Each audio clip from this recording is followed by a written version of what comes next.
আর এই কাস্টার্ডেরটা উল্টাতে এটা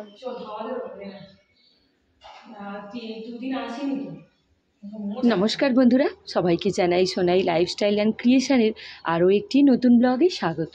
আর আজকের যে ভিডিওটা শেয়ার করছি সেই দিনটা ছিল মঙ্গলবার, আর এখন বাজে ওই ঘড়িতে ধরুন 8টা থেকে 8:30টার মতো। সকালবেলা উঠে রান্না সেরে ফেলেছি, আর সকালে রান্না করার সময় এই মাছের ডিমটাকেও একটু বয়েল করে রেখেছিলাম। মাছের ডিম বড়া যখন আমরা করি সরাসরি ওই পেঁয়াজ কাঁচা লঙ্কা দিয়ে তেলের ওপর না ভেজে যদি আগে থেকে একটু বয়েল করে রাখা যায় হলুদ দিয়ে, তাহলে কিন্তু এর কাঁচা গন্ধটা চলে যায় আর খেতেও অনেকটা সুন্দর হয়। তো এর মধ্যে আমি কাঁচা লঙ্কা, পেঁয়াজ, ধনেপাতা কুচি, আদা রসুন কুচি ও তার সাথে একটু পোস্ত ও কর্নফ্লাওয়ার দিয়েছি, আর তারপর একটু ডুবো তেলের মধ্যে বড়া বড়া করে ভেজে নিয়েছি। এইভাবে ভাজলে চায়ের সাথে গরম গরম সস দিয়ে বেশ ভালো লাগে খেতে। তো এখন আমি সকালবেলাতে করছি, কারণ সকালবেলা টিফিন খাওয়া হবে। এখন কম করেই ভাজবো, মা বাবা আর কৃষের মতো, কারণ আমরা একটু পূজা দিতে যাব। সামনেই এখানে মন্দির আছে, তবে যেতে আসতে আর সেখানে যদি ভিড় হয় তো 1 থেকে 1.5 ঘন্টা সময় লেগে যাবে। আর যখন এই ভিডিওটা শেয়ার করছি তখনও পর্যন্ত ক্রিসের স্কুল খোলেনি, তাই ও বাড়িতেই আছে। তবে 2-1 দিন পরে স্কুল খুলে যাবে। এখন তো মাছের ডিমটা বেশিই পাওয়া যাবে, কারণ বর্ষার দিকে বা এই গরমকালে মাছের ডিমটা একটু বেশিই হয়। এতদিন কিন্তু খুব একটা পাওয়া যেত না। তো এইবারে যখন আমরা দেখতে পেয়েছিলাম, তাই ডিম দেখতে পেয়ে কিনে এনেছি। অনেকেই অল্প তেলে বড়া বড়া করে ভাজে, তবে ওইভাবে না ভেজে যদি একটু বেশি তেলে পকোড়ার মতো দিয়ে ভাজা যায় খেতে কিন্তু বেশি ভালো হয়।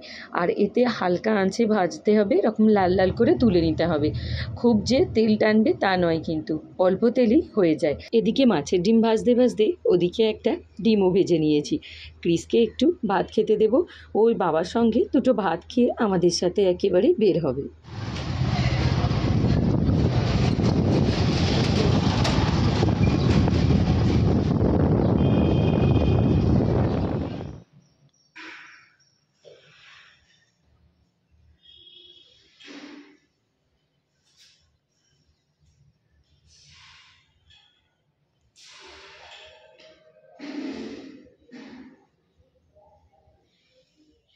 যেদিন থেকে আমাদের এই ঠাকুর প্রতিষ্ঠা করা হয়েছে সেই দিন থেকে এই নতুন ফ্ল্যাটে এসে আমি আর কৃষ পূজা করে যাই।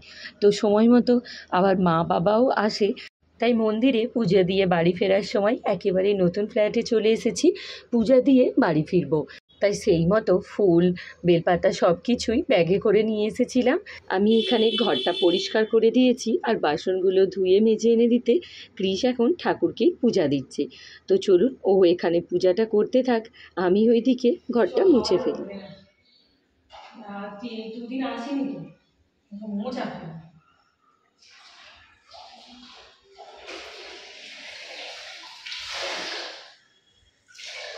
চল, হয়ে গেছে পূজা? তোর পূজা করা হয়ে গেছে?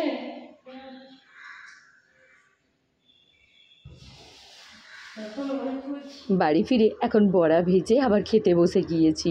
তো আমরা জানতাম যে মন্দির থেকে পূজা করে এসে আমাদের ওই ফ্ল্যাটে ঢুকতে তো বাড়ি ফিরতে আমাদের অনেকটাই দেরি হবে, তাই এখন বাজে ওই ধরুন 11টার মতো। আমরা এখন টিফিন খাচ্ছি। বাজার থেকে এটা এনেছি, এখন তো এই জিনিসটা দেখাই যায় না, নোর বলে, সেটাকে এখন হাবল দিস্তায় একটুখানি মাখা বানাচ্ছি, একটা একটা করে পিসছি।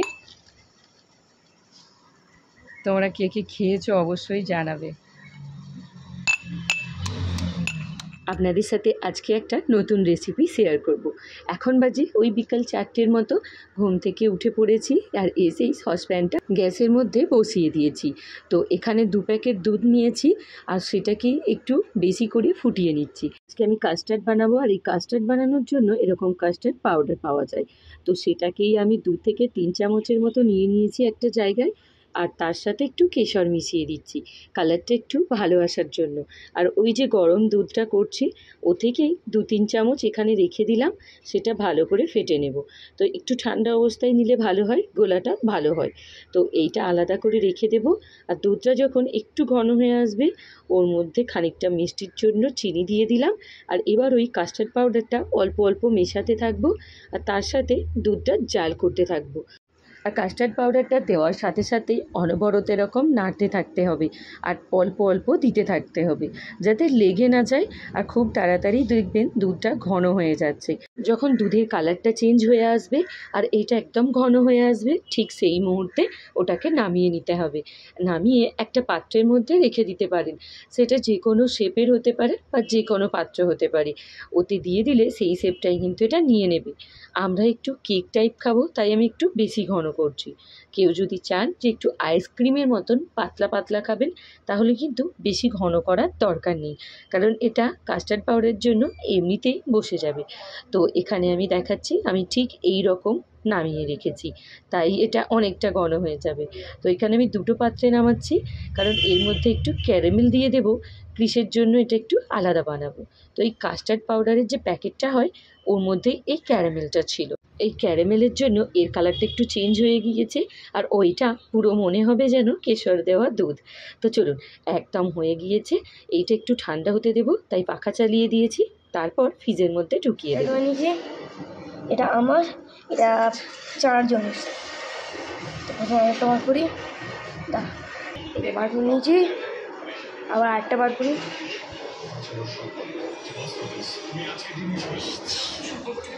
এখানে ঠান্ডা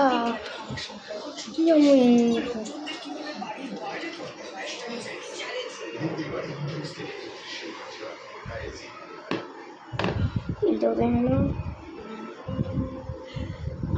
এটা এটা তোমার এনে দাও, এদের পুডিং না আনলে এটা আমি খাবো। এটা চাটনি খাবো, এটা চাপা দিয়ে দিই, চাপা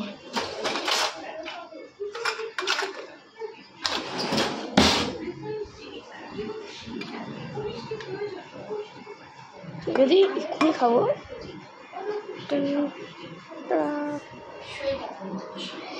আর এই কাস্টার্ডেরটা উল্টাতে এরকম হলো, এটা সরিয়ে দিই। তারা দেখে মনে হলো মিষ্টি দই, এটা মিষ্টি দই ওপর সুগার, আর এইটাও এইটার ভালো মনে, এটা এমনি ভালো।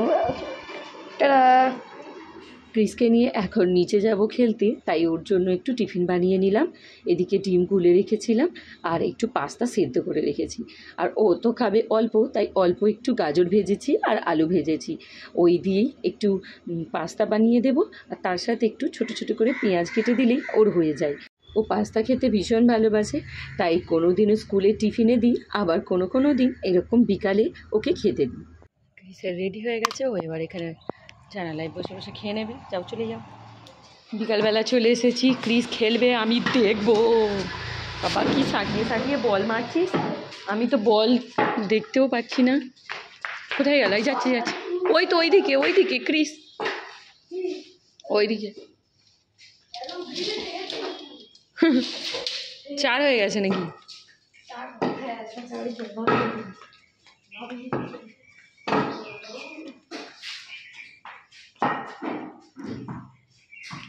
ভারী বল, আসতে কর কারোর গাড়িতে। তো চলুন তাহলে আজকের ভিডিওটা এখানেই এন্ড করছি। ভিডিওটা কেমন লাগলো অবশ্যই কমেন্টসে জানাবেন, আর ভালো লেগে থাকলে লাইক, শেয়ার অ্যান্ড সাবস্ক্রাইব করতে ভুলবেন না। তো টাটা বন্ধুরা, দেখা হচ্ছে নেক্সট ভিডিওয়। ততক্ষণ সবাই সুস্থ থাকবেন, ভালো থাকবেন, সাবধানে থাকবেন।